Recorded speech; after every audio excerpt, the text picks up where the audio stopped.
The last decision on factor analysis is what we call as factor rotation. Okay, the goal of rotation is to simplify and clarify the item loading. So what we want to do through factor rotation is we want to actually clearly visualize, clearly see which items load onto one factor and not on the other factors, and which are the items that load onto second factor or other factor but not on the first factor. So we want to increase loading through factor rotation. Our goal is to increase the loading of the items on one particular factor and reduce those loadings on the other, right? So that is what we are trying to. Now there are two kinds of rotations that are done. One is called as the orthogonal rotation, and the most common what we know and learn is we call as the Varimax rotation. Varimax stands for maximizing the variance, right? And the second one is called as the oblique rotation, and the common thing that we use is called as the oblimin, right? Oblique rotation or oblimin rotation. So this is an example. This is a diagram from Madhu Vishwanathan's paper. Let's say you get two factors, factor 1 and factor 2, right? We have, from our extraction, we have got these two factors, okay, F1 and F2. Now the loading of, if you see X1, X2, X3, X4, X5, X6. If I were to look at F1 and F2, what would be my loadings? My loading of X1 will be, I can write X1 something as, let's say, 0.9 F1 minus about midpoint, so minus 0.25 F2. Similarly, X2 will be about, let's say, 0.75 F1 minus again something close to let's say 0.20 F2, right? And the same goes for X3. X4, if I am to write, I would write X4 as somewhere close to, let's say, 0.4 F1 and plus just about 0.5 F2, right? X-axis and Y-axis. Similarly, X5, I can write X5 would be somewhere close to again maybe 0.35 F1 plus just below, so maybe let's write it as 0.4. Now what will happen is, now you see you are getting, if you look at X1, X2, it is still clear, but X4, X5, you are getting 0.4 F1 also and 0.5. So you have a cross loading, right? This is cross loading. So there is loading on F1 also, there is loading on F2 also. Similarly, there is loading on F1, there is loading on F2. So what do? We want to, through rotation, right? Rotation, our effort is to maximize loading on one factor and minimize it on the other factor, just so that it helps us in deciding which items are to be retained for factor 1, which items are to be retained for factor number 2, right? So now what do? We rotate axis and we rotate it and bring it to F1 dash. F1 is rotated such that it becomes F1 dash and F2 dash. And this is orthogonal factors with Varimax rotation. Now, what is orthogonal?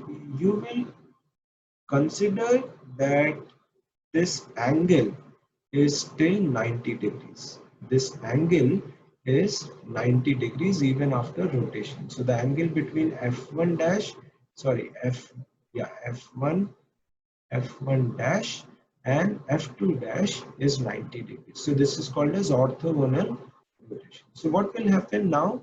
I will write x1 is equal to now F1. So again 0.9 F1 dash plus, because now it is above the thing, so I will call it as uh, very small, so 0.1 or 0.2, also 0.2 F2 F2 dash.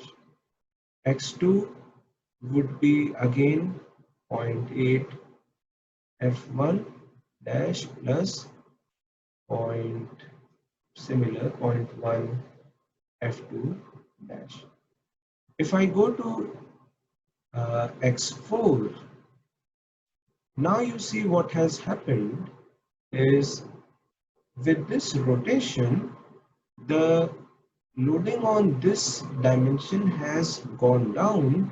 So I'm going to write this as maybe 0.1 or 0.2 F1 dash plus this is 0.1, and this loading goes up, so I will say this as 0.6 maybe F2 dash. Similarly, X5 becomes again even less than 0.1, so let's say 0.08 F1 dash plus about 0.5 F2 dash. Now you see what has happened. By rotation, we have enhanced the loadings on one factor and reduced it on the other factor. So we have actually, we can make a clear distinction that X4 and X5 load onto factor 2 and not on factor 1. But here it was very confusing. It was a significant cross load. But what has happened is, what is to be understood that when we are doing orthogonal rotation, what are we assuming? We are assuming that factor 1 and factor 2, they are not correlated to each other because x and y axis are not correlated to each other. So these two factors that we are extracting, they are completely uncorrelated, F1 and F2. Now, the major criticism of orthogonal rotation or Varimax rotation is this, that it is very difficult to assume in our kind of constructs, in socio-psychological constructs, that the two dimensions of the same construct will be completely uncorrelated. And therefore, kindly please mute your mic. Somebody has just unmuted. Please mute your mic.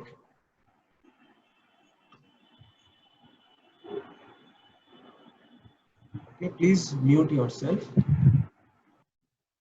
Roshni, please mute yourself. Okay, so what happens is in Varimax rotation, we are assuming that our subdimensions, the factors that are getting extracted of the same construct, will be uncorrelated.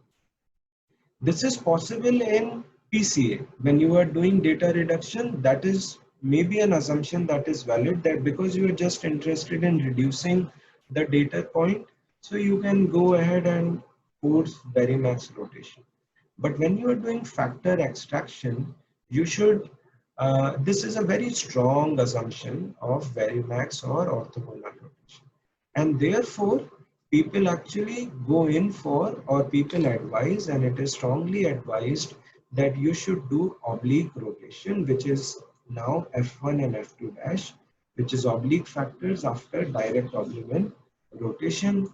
Angle between the two axes is 66.42 degrees. Now here, now F1 and F2 dash are going to be correlated. Now the extracted factors will be correlated. We will see when we will do the example that you actually in the output, it is reported that what is the correlation between the extracted factor F1 and F2. When you get to that correlation, if you see that the correlation is very small. Okay, there is almost negligible correlation, with very small correlation between the extracted factors. You can redo the run and force Varimax rotation and see if you are getting a still better structure. But otherwise, you can just leave it at that and report the results of your direct oblimin rotation. And now when we have done direct oblimin, you can see that x1 is only f1 dash and 0 f2 dash, x2, x3 are 0 f2 dash. Similarly, x4, x5, x6 are 0 f1 dash and only have component of f2 double, so not sorry, not f1 dash, f2, they are f1 double dash and f2 double dash. So you have components of only f2 double dash and 0 of f1 double dash. Here you have components of only f1 double dash and 0 of f2 double dash. So there is no component of. And now it becomes clear that x1, x2, x3 are items belonging to factor 1 and x4, x5, x6 are factors belonging to. And therefore, in practice, the recommendation is that we should, the fourth decision, that we should go in for always start with oblique rotation. Then if you see, if you want to look at uh, look at what is the correlation you are getting between factor 1 and factor 2. If the correlation is small, go and do, and if you want, you can go ahead and do Varimax rotation and check the results. Else you can stay with oblique rotation and report the results of oblique rotation. So never do Varimax rotation in the first go. If you are doing scale development and factor analysis, you should always do oblique rotation in the first iteration. So what are the four decisions? Just to refresh, and then we will break and come back and do examples. Sample size. These were the four questions that we thought of. Sample size, as I mentioned, and I showed you the literature also, 200 or more. More is better anyways, but you can see whatever is feasible and you can decide your sample size accordingly. Procedure for factor extraction. PCA is not latent factor extraction method, so don't do that. You should always do principal axis factoring. If you have number of factors, look for eigenvalues greater than 1. That is the most straightforward, and I have explained what do eigenvalues imply. And then factor rotation, look for correlated factor rotations or oblique factor rotations. Right, so let us stop. We